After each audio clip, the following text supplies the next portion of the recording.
Hello everyone, ladies, gentlemen, and otaku alike. This is Recall Reviews. Attilio back here again, and today I have another camera video for you. In this case, it's this camera right here, the 4K Pocket Cam. Let me get a little bit closer for you. This is the supposed DJI Osmo Pocket Killer. It's the so good for only $40 or maybe $80 depending on where it is you're buying this from. The camera you see all over TikTok, the camera you see all over Temu, the camera you see all over these secondhand marketplaces that advertise this top quality, great 4K camera. And like many, it's more or less just a webcam jammed into a new body. Now, this in fact does turn. The head does turn on this. You can see that here. So you can selfie cam it or put it up on a tripod and see yourself. Now, in general, I'm going to put it through some basic tests for the general functionality and what this camera may be used for if you decided to buy it. I don't think it's something I would recommend, but let's take a look and judge for yourself. Here's what it looks like. So, this is what the 4K Pocket Camera looks like. The supposed DJI Killer. The camera that you can get that you can avoid needing to get the DJI Pocket 3 or the Osmo Action 4 or Osmo Action 5. This is the super high quality, super good audio, super good video, 4K Pocket Cam, the DJI Killer. The camera you see advertised all over TikTok and Temu and AliExpress and Alibaba, and this is a $40 4K pocket camera. Meant to take on the go, fits in your pocket, you put it in the breast pocket, whatever it is. It's supposed to be a super high quality travel on the go camera. Now, given the fact that, again, for $40 you're going to get what you're going to get. My experience with this camera has not been very fruitful in the quality department. But I've only tested it indoors in these kind of settings. So what we're going to do now is I'm going to take it outside where it's meant to be used, and I'm going to not only hand hold the camera, because it does have a digital stabilization feature, supposedly.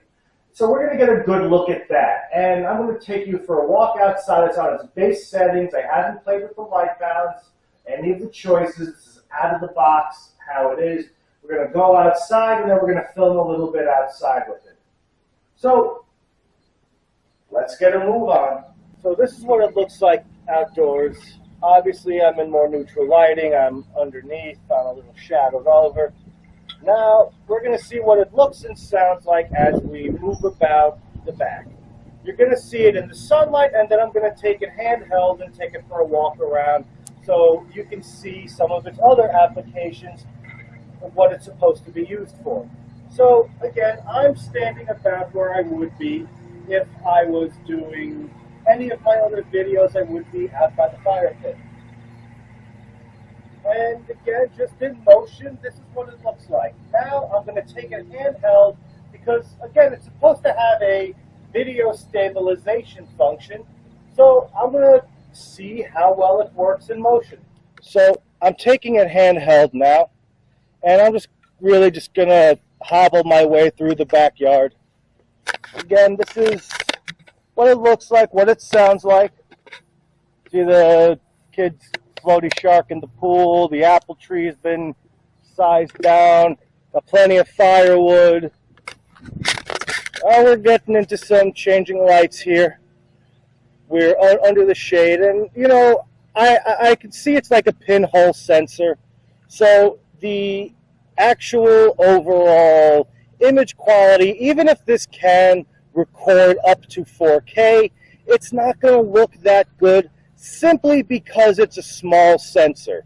The DJI products have larger sensors, obviously the Sony products, and just about any other camera that's more semi-professional or even down to consumer level are all much more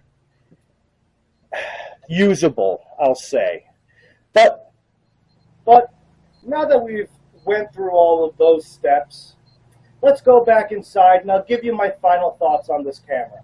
Well, there you have it, everyone. That was the 4K Pocket Cam. Do I recommend this camera? No. Again, I got this one for $40. And you see it regularly advertised on TikTok between $40 and $80+. The people who advertise these cameras are obviously paid to promote the product, and they never actually show you any video or audio from the device with good reason. It's really not good, and it's not what it's advertised to be.